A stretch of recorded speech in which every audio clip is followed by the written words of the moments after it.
So I promised you guys that I was gonna come back and talk about codependency.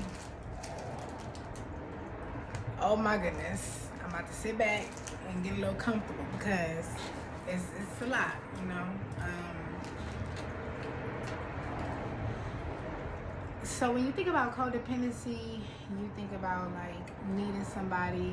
Some people may think it's teamwork. Some people may think it's probably healthy. I'm not sure. But I grew up in an immediate family that suffered from codependency. Now let me start off by saying this before anybody get any misunderstandings, because I slapped the shit out of somebody disrespecting my family.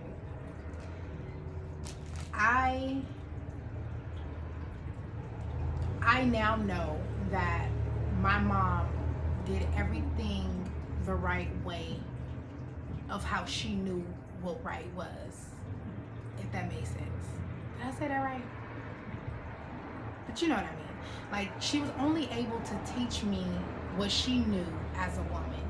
So that really doesn't make it her fault, especially if she was sheltered by her other brothers and sisters and even her mom and dad. It was always an excuse of why, or a reason behind not being able to stand tall on her own. Until circumstances forced her to. And those circumstances was having her babies. And no matter what, my mama made sure that we never went without. We was always taken care of. We never had to worry about anything, actually. So I never even knew that it was an actual problem that my mama had. Now the problem was codependency. My mom is very beautiful, as you guys know, and some of you guys not gonna know because this is also going on YouTube. But she's a very beautiful woman, and there was always men who wanted to take care of her and her kids and do for us. You know, my mama never had any trouble in that area. But it caused trouble in an indirect way. She became dependent on that. She knew that she would always have a guy right there, and they would always take care of that certain portion of responsibility, which kind of crippled her because it became to a point where she felt like she couldn't live without a man. One of them being my daddy. Oh, daddy, I love you. I love you. You know I do. But I also know that when something is toxic, it's just toxic. And if that person doesn't want to work on the habits that's causing the toxicity, then at some point, the other individual must stand tall and say enough is enough. It can't be at the expense of the well-being of the whole family. And that is when it becomes a problem. That's what I call codependency, and that's why I really define it as a disease. I inherited it. Ever since I was young, I remember being in a relationship. Like, I never was single. I grew up in an apartment building where they thought it was fun to kind of play matchmaker with me and another young boy. What they didn't know was we were gonna get serious on our own. We were gonna start running off and doing some other things that they probably wouldn't even imagine that we were gonna do. But they never really thought about it as adults because they were the ones who set us up. And we're talking about 893. And that's all that needs to be said. For anyone who knows, you know what I'm talking about. They set us up with play dates. They bought each other's, they bought our gifts for each other. So all of that, it contributed to this emotion of me feeling like, oh, he loves me. And I'm not gonna say any names, but I was 10 years old at the time. My mind was so impressionable. I already grew up with always seeing my mom with a man. So it was just a comfort thing, like, oh, well, this is how it's supposed to be. I want a family at 10 years old. So I'm obviously losing my virginity way too fast, experiencing things way too fast. And once I was there, everyone else had to judge. Everyone. Even the ones who set me up for the failure. They even judged me the coldest. They made me feel like I was nothing. And then in the same breath, tried to act like they cared about me. So it was very confusing for me as a little girl. I began being very angry, very defensive. I never was a mean person. I would always get very, very turned up when it came to a point of me feeling like I needed to defend myself. For example, I would overhear them saying something about me, and I would go in my house, and now I have this energy of anger, like how dare they, but I wasn't bold enough at the time to go down there and confront them until I got older. When I got older, they wasn't even trying to deal with it because they already knew, but all that's done. It's in the past. Yeah, I love everybody. I love y'all for real. Y'all taught me a lot. But back on topic. That's when my codependency began.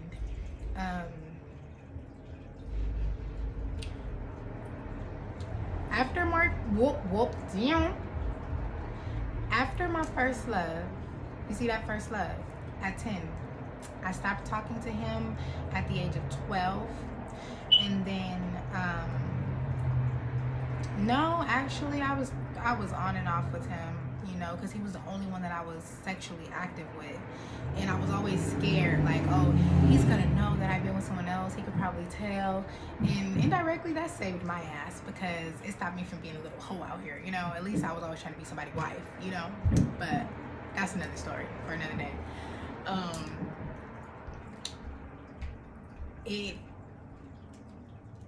It became kind of sad because after him, I met another guy named Devontae. I wasn't sexually active with him, but I always wanted to be around him. I needed validation from him. I used to call him, take pictures of my outfit, make sure it was cute. Like all of this, it was a recipe for disaster. Because after that, I met Stetson.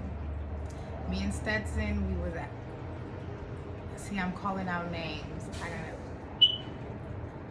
I'm calling out names. This is not good. But, I don't know if I should keep this.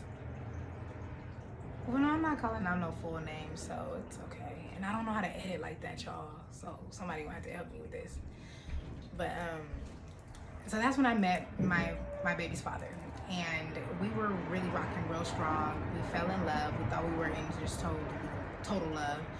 I got pregnant with my son. I had him. We were still good, but I was losing the umph for him, and then I ended up meeting someone else. This someone else was a grown-ass man. He was 26 and I was 15 when I first met him.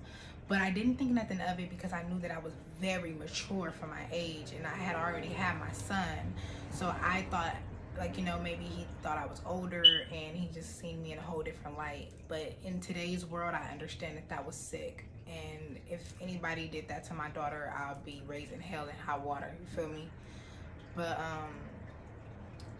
I was in that relationship for 10 years. Ponder on that for a minute. 10 years. I am 26. And I finally got the balls to stand up and say, I can love myself as I am by myself. I can take care of my son by myself. I can raise him to the best of my abilities by myself, by introducing him to other groups of people that is community-like, that can help me with that, instead of me still suffering from my disease, codependency. It was so bad to the point that I forgot my own power. Throughout my whole life, I took care of myself, but yet I still acted like I needed him to take care of me. I was the one working. I was the one paying all my bills. I was the one who got us our first place and moved us out of both of our parents' house. I was the one who really just kept it going, motivating him. And the whole time, I was the one getting done wrong. I was getting cheated on, I was getting manipulated the whole time, and I was getting taken advantage of my youth. Period. I don't care who feels what way about this. This is the truth. It's the truth. So now that I stand in my power today and I know right from wrong, I don't feel guilty about the choices that I made because I decided to free myself from codependency. I lost a lot of young years just to have fun and just, trying to be someone's wife all of my life. Okay? So for the ones who say, oh, you're pretty, why are you single if you're such a good woman? That's why. Because I know I'm a good woman and I deserve the best. No more settling. I'm gonna love me first, give me my time, and then my king will pass by and I will know that it's him. We call that the twin flame. I'm ready for that. But I wanted to just share with you guys that real disease, that codependency is no joke. You could find yourself stuck in a situation that you know is not good for you, but yet you're still gonna beg for it and want it. You're not gonna get out of that until you get you back, till you start loving you first. I promise you, the solution to this disease, the cure to this disease, is loving and knowing thyself. Because in that, you realize your true power. And I'm just gonna end it with that. Without going into too much details, I done already said some names, and then, but I'm sorry, I didn't say no last names, y'all.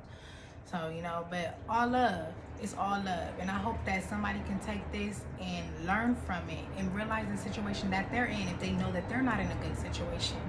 If you know you deserve better, go out and claim your better. Go out and claim your better, y'all. Bye.